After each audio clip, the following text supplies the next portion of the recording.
السلام علیکم ورحمۃ اللہ وبرکاتہ۔ وضو کرنے کے بعد میں جو وضو کا پانی بچ جاتا ہے اس پانی کو کھڑے ہو کر پینا چاہیے یا بیٹھ کر پینا چاہیے، اور یہ پینا یہ ثابت ہے یا نہیں ہے، یعنی وضو کا بچا ہوا پانی پینا چاہیے یا نہیں پینا چاہیے۔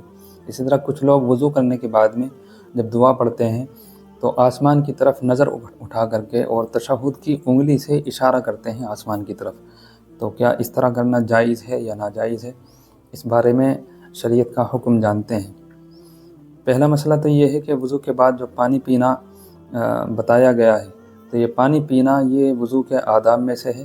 حدیث شریف میں آیا ہے کہ حضرت علی رضی اللہ تعالیٰ عنہ نے ایک مرتبہ وضو کیا اور وضو کرنے کے بعد میں اپنا وضو کا بچا ہوا پانی کھڑے ہو کر پیا ہے۔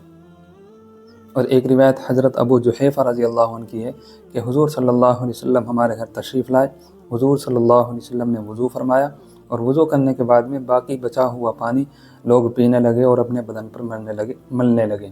اس سے ثابت ہوا کہ وضو کے بعد میں بچا ہوا پانی پینا یہ سنت سے ثابت ہے اور یہ وضو کا ادب ہے۔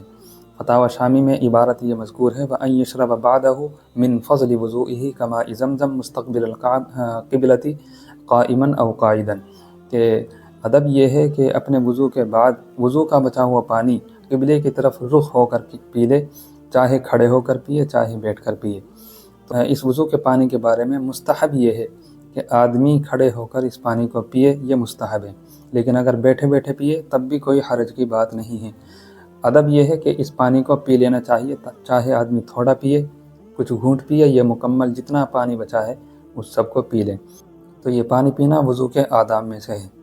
تو اس پانی پینے کی حکمت یہ ہے کہ وضو کے پانی سے چونکہ اعضائے ظاہرہ کے گناہ دھل جاتے ہیں، جہاں آدمی وضو کرتا ہے جن اعضاء کو دھوتا ہے تو ان اعضاء کے گناہ اللہ تعالیٰ معاف فرما دیتا ہے، وہ پاک ہو جاتے ہیں۔ تو جو آدمی پانی پیتا ہے وہ اس طرف اشارہ کرتا ہے یا اللہ کہ جس طرح تو نے میرے ظاہر کو پاک فرمایا ہے اسی طرح میرے باطن کو بھی پاک فرما دے۔ تو وضو کے بعد میں وضو کا بچا ہوا پانی پینے سے ظاہر بھی پاک ہو جاتا ہے اور باطن بھی پاک ہو جاتا ہے، تو یہ اس کی حکمت بیان کی گئی ہے۔ اب دوسرا مسئلہ کہ وضو کے بعد میں جب لوگ دعا پڑھتے ہیں اشہد ان لا الہ الا اللہ و اشہد ان محمدا عبدہ و رسولہ، اس دعا کو پڑھتے وقت بعض لوگ نظر کو اٹھاتے ہیں اور بعض لوگ نظر اٹھا کر کے تشہد کی انگلی اس طرح اٹھاتے ہیں۔ تو کیا اس طرح اٹھانا یہ سنت سے ثابت ہے، حدیث سے ثابت ہے؟ تو حدیث شریف میں ابو داؤد شریف کی جو روایت ہے اس میں اتنا آیا ہے کہ جو شخص وضو کر کے اس دعا کو پڑھتا ہے تو اس کے لیے جنت کے 8 دروازے کھول دیے جاتے ہیں، اور ادب یہ ہے کہ اپنی نگاہ جو ہے آسمان کی طرف اٹھائے۔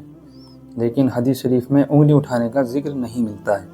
البتہ فقہ حنفی کی مشہور کتاب ہے حاشیۃ الطحطاوی علی مراقی الفلاح، معتبر کتاب ہے، اس میں لکھا ہے کہ اگر کوئی آدمی انگلی سے اشارہ کرتا ہے آسمان کی طرف تو اس میں بھی کوئی حرج کی بات نہیں ہے۔ تو یہ انگلی سے اشارہ کرنا جائز ہے، سنت نہیں ہے، سنت سمجھ کر کرنا بھی نہیں چاہیے۔